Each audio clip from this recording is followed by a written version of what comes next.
스포츠 분석 5분 뉴스의 은하 앵커입니다. 핵심만 빠르게 여러분의 바쁜 일상을 채워드립니다.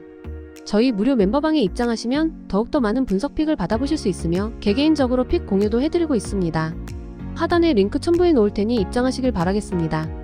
그리고 저희 무료 회원분들의 프로토 당첨 내역들과 카카오톡 무료 적중 픽 인증 사진입니다. 스포츠 분석 5분 뉴스의 추천 배팅 또한 마지막에 나오니 영상 끝까지 시청 부탁드립니다.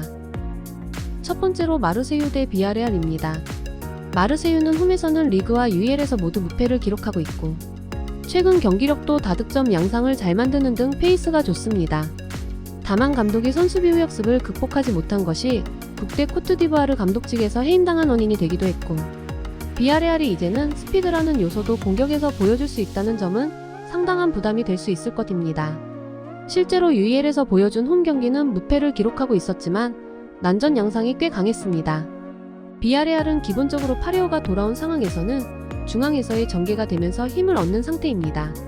물론 파레오의 전개에만 매달려야 했던 전반기에는 다소 지공에 매달려야 하는 상황이 있었는데 게데스와 트라오레가 합류한 다음에는 점유가 높지 않은 매치에서도 승점을 챙기는 모습입니다. 실제로 근 소시에다드전과 그라나다전은 모두 점유가 상대보다 낮은 상황이었습니다. 속공 상황에서도 마르셀리노 특유의 색채가 나오는 분위기입니다.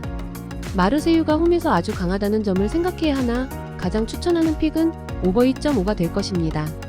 마르세유 감독이 선수 비호 역습 상황에서 약해서 직전 감독직에서 해임이 되었다는 점은 생각해야 할 것이고 비아레알도 이제는 지공에만 매달려야 하는 상태는 아닙니다.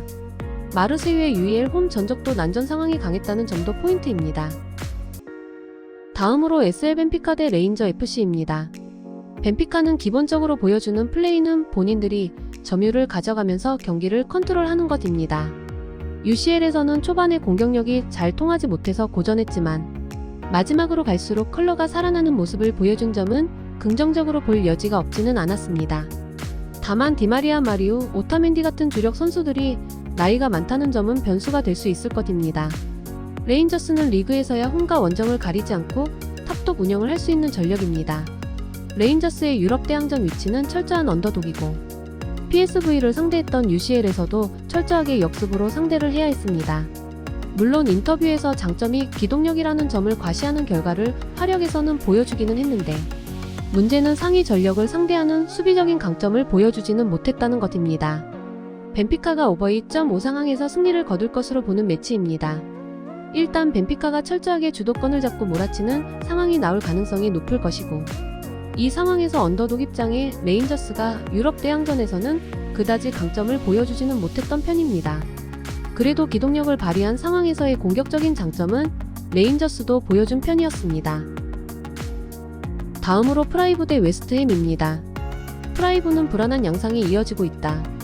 물론 바이언과 비긴 것은 성과라고 볼 수 있는데 최근에는 프라이부르크의 수비가 아주 안정적이라고 하기는 어렵습니다. 활동량이 주무기인 팀이 일정이 빡빡해지는 시기에는 상당히 허술한 모습을 보이고는 하는데 같은 리그의 프랑크푸르트가 흔들리는 양상과 매우 비슷한 상태입니다.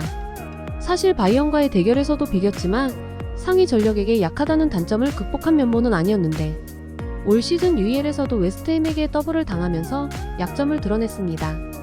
웨스트햄은 파케타가 돌아온 브렌트포드전과 에버튼전에서 모두 승리를 기록했습니다. 확실히 파케타가 없으면 중원에서 공을 풀어줄 선수가 부족하여 경기력이 매우 지지부진해지는 양상이 강합니다. 파케타가 아직 폼이 완전한 상황은 아닌 것으로 보이지만 에버튼 원정에서 보행 쿠두스, 워드 프라우즈 등 공격에서 역할을 해주어야 할 선수들이 전반적으로 힘을 얻었다는 점은 확실히 긍정적일 수 있겠습니다. 웨스트햄이 가능성이 없지는 않을 것 같습니다. 활동량 기반의 프라이부르크가 슬슬 힘이 떨어지고 있고 특히 수비 상황에서의 난조가 있는 모습입니다. 웨스트햄이 파케타가 있으면 경기력에서 나은 모습을 보여줄 수 있다는 점은 지난 2연전 2승에서 증명하는 모습입니다. 일단 UEL에서도 웨스트햄이 2연승으로 프라이부르크를 매우 잘 사냥한 편이기도 했습니다. 다음으로 AC 밀란 대 슬라프라입니다. 밀란은 밀어붙이는 상황에서는 수비와 미드필더 사이의 공간을 잘 커버하지 못하는 단점은 있는 편입니다.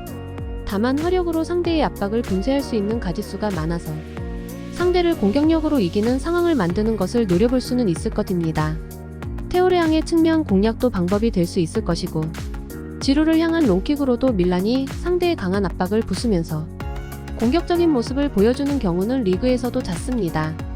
슬라비아 프라하가 3-4-3의 압박을 바탕으로 로마를 상대로도 무실점을 기록한 매치가 있기는 했습니다. 다만 앞서 언급했듯이 상대의 압박과 수비를 부수는 가짓수는 상당히 많은 편이기도 하고 원정에서는 상당히 난전 상황이 잦게 일어나는 등 리그에서 보여주는 퍼포먼스가 유의L 원정에서는 기복이 있는 모습을 보여주었다는 점은 아쉽다고 할 수 있을 것입니다.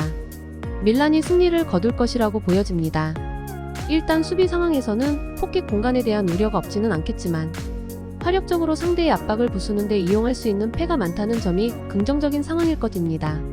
3-4-3으로 안정적으로 로마까지 막아낸 슬라비아 프라하라고 하더라도 밀란의 공격성에는 고전할 수 있으며 유의L 원정에서는 기복이 없지 않았습니다. 이상으로 저희 국내 최고 분석가분들의 추천 배팅입니다. 더욱더 자세한 조합픽은 국내 최대 스포츠 정보방에서 무료로 받아보실 수 있으니 영상 아래 고정 댓글 링크 클릭해주시면 친절하게 안내 도와드리겠습니다. 오늘도 짧은 영상 봐주셔서 감사합니다. 조금이나마 유익하셨다면 좋아요, 구독 부탁드릴게요. 영상 제작에 큰 힘이 됩니다.